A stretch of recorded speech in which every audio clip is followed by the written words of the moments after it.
अस्सलाम वालेकुम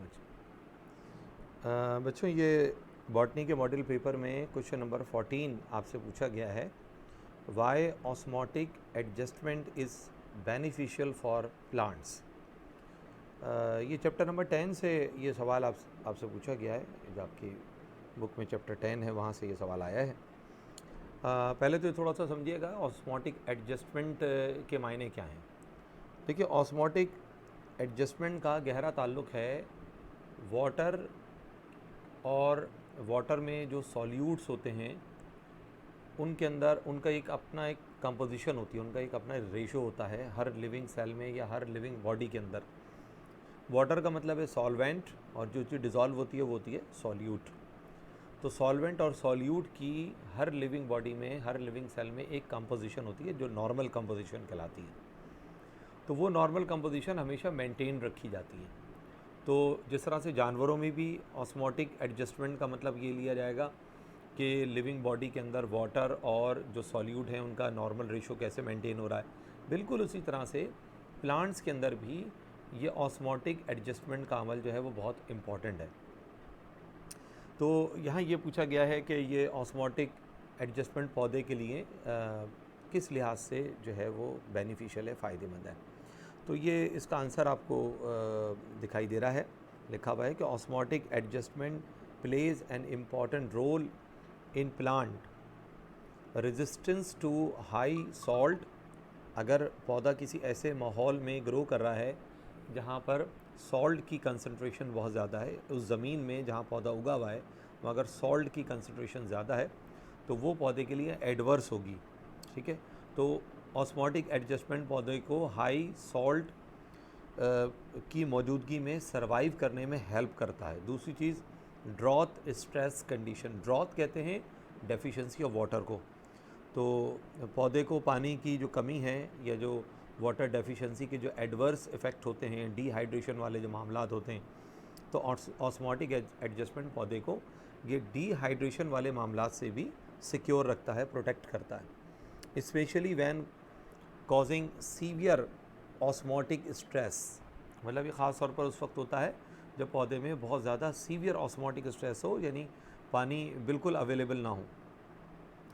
दो the accumulation of low molecular weight solutes and inorganic ions that reduce the osmotic potential of the tissues। देखिए, यहाँ पर इस बात की बड़ी अहमियत होती है कि पौधा जो प्लांट बॉडी है उसमें ज़मीन से जो मिनरल्स हासिल होते हैं, सबसे ज़्यादा मकदार में जो मिनरल्स हासिल होते हैं वो ऐसे मिनरल्स होते हैं या ऐसे आइंस होते हैं जिनका मॉलिक्यूलर वेट जो होता है वो कम होता है। जैसे कि मिसाल के तौर पर सोडियम आइन है, ठीक है, उसका मॉलिक्यूलर वेट कम होता है। पोटेशियम आइन है, ठीक है, उसका भी कम होता है। फॉस्फोरस है, उसका भी कम होता है। ठीक है ना।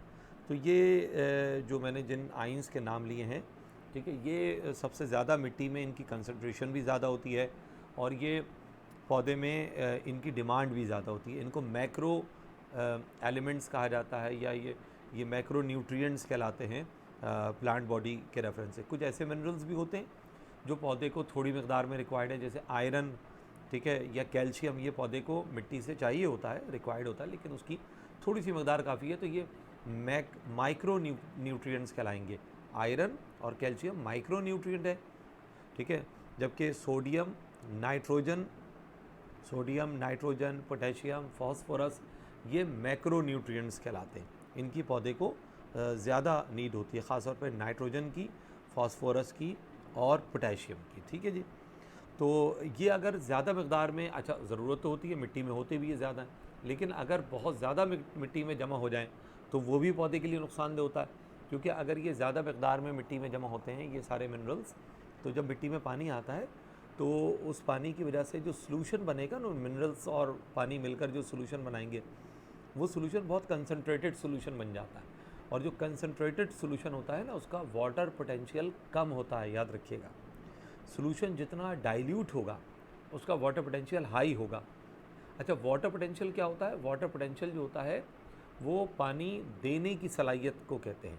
ठीक है, पानी लूज़ करने की सलाहियत जो किसी सॉल्यूशन में होती है उसे वाटर पोटेंशियल का नाम दिया जाता है। तो ये सारे मामलात होते हैं, ठीक है जी। तो अब इन हालात में पौधा जो है वो ऑस्मोटिक एडजस्टमेंट जो है वो पौधे को पानी की कमी से बचाता है, मिनरल्स की ज़्यादती से भी बचा रहा होता है, ठीक है ना। तो ये सारे चीज़ों में हेल्पफुल होता है। और इस एतबार से अगर देखा जाए तो पौधों की 3 अक़साम हैं दुनिया में ऑस्मोटिक एडजस्टमेंट के रेफरेंस से। पहला जो ग्रुप है पौधों का ऑस्मोटिक एडजस्टमेंट के हवाले से वो कहलाता है हाइड्रोफाइट्स का ग्रुप है। हाइड्रोफाइट होते हैं एक्वेटिक प्लांट जो पौधे पानी के अंदर पाए जाते हैं, टोटली या पार्टली सबमर्ज प्लांट जो होते हैं, जैसे कि हाइड्रेला है, ठीक है, ये तो टोटली सबमर्ज प्लांट होता है, ये हाइड्रोफाइट कहलाते हैं। मीज़ोफाइट्स वो होते हैं जो हम अपने घरों में आम तौर पे लगाते हैं, जैसे हम जो ऑर्नामेंटल प्लांट है, गुलाब का पौधा है, जैस्मीन है, ठीक है, ये या सीरियल क्रॉप्स, मैंने जो एग्जांपल लिखी है सीरियल क्रॉप्स की लिखी है, ठीक है। तो ये सारे के सारे मीज़ोफाइट्स कहलाते हैं। ये वो पौधे होते हैं जो वेल वाटर्ड सॉइल में ग्रो करते हैं। तीसरा जो ग्रुप है वो है हेलोफाइट, जो अभी मैं ऊपर आपसे अर्ज़ कर रहा था कि इनऑर्गेनिक आइंस अगर मिट्टी में बहुत ज़्यादा हों, जिनका मॉलिक्यूलर मास, मॉलिक्यूलर वेट कम होता है, तो वो भी पौधे के लिए जो है वो एक स्ट्रेस का सबब बनता है। इसको सॉल्ट स्ट्रेस कहते हैं। तो ये जो स्ट्रेस होता है जिन पौधों पर अप्लाई होता है उन पौधों को हेलोफाइट्स का नाम दिया जाता है। तो halophyte are those plant which grow in salt marshes या सेलाइन सॉइल। मार्शेस के मायने होते हैं, मार्श कहते हैं दलदल या कीचड़ को। तो ऐसी दलदल या ऐसी कीचड़ जिसमें मिनरल्स की कंसंट्रेशन ज़्यादा हो, सॉल्ट की कंसंट्रेशन ज़्यादा हो, जैसे हमारे कराची के साहिल पर आप अगर कभी जाने का इत्तफाक हो तो वहाँ पर साहिल के ऊपर जो मिट्टी होती है उस मिट्टी में जितने वाइल्ड प्लांट उगे हुए आपको नज़र आएंगे वो सारे पौधे जो हैं वो हेलोफाइट ग्रुप से बिलोंग करते हैं, क्योंकि वो जो समंदर की वजह से उस मिट्टी में नमकियात बहुत ज़्यादा होते हैं, ठीक है। तो सॉल्ट मार्शेस में उगने वाले, या ज़रूरी नहीं है कि वो मार्श हो, बुक में आपके मार्श का वर्ड इस्तेमाल किया गया है, लेकिन हेलोफाइट की डेफिनेशन में जो ड्राई सॉइल है जिसमें नमकियात बहुत ज़्यादा हैं उसमें सर्वाइव करने वाले पौधों को भी हेलोफाइट ही कहा जाता है। एग्जाम्पल इसकी है कॉर्ड वर्ड्स, ठीक है, ये कॉर्ड वर्ड्स हैं या ग्लास वर्ड्स हैं, ये सब के सब जो हैं ये इस कैटेगरी में हेलोफाइट की ग्रुप में रखे जाते हैं। वर्ड जो लफ्ज़ है बेटा इसके मायने होते हैं प्लांट, प्लांट को कहते हैं वर्ड्स, ठीक है। ज़ीरोफाइट क्या हैं? वो पौधे जो वाटर डेफिशिएंट सॉइल में ग्रो करने की सलाहियत रखते हैं। Plants grow in water deficient soil are called xerophyte. Xeric condition कहीं लिखा हुआ नज़र आए तो इसका मतलब है एब्सेंस ऑफ वाटर, पानी की गैर मौजूदगी, एब्सेंस ऑफ वाटर को ज़ीरिक कंडीशन कहा जाता है। एग्जाम्पल इसकी कैक्टस के तमाम पौधे, तो मैंने एग्जाम्पल में कैक्टाई लिखा है, तो कैक्टस का प्लूरल कैक्टाई होता है, ठीक है। तो ये आपने देख लिया, तो ये इस सवाल का जवाब है। अगर पेपर में ये सवाल आता है, मॉडल पेपर में है, तो मॉडल पेपर आपके लिए बहुत ज़्यादा अहमियत रखता है। तो ये सवाल ज़रूर, ये सारे मॉडल पेपर के सारे क्वेश्चन अच्छी तरह से याद करके जाइएगा।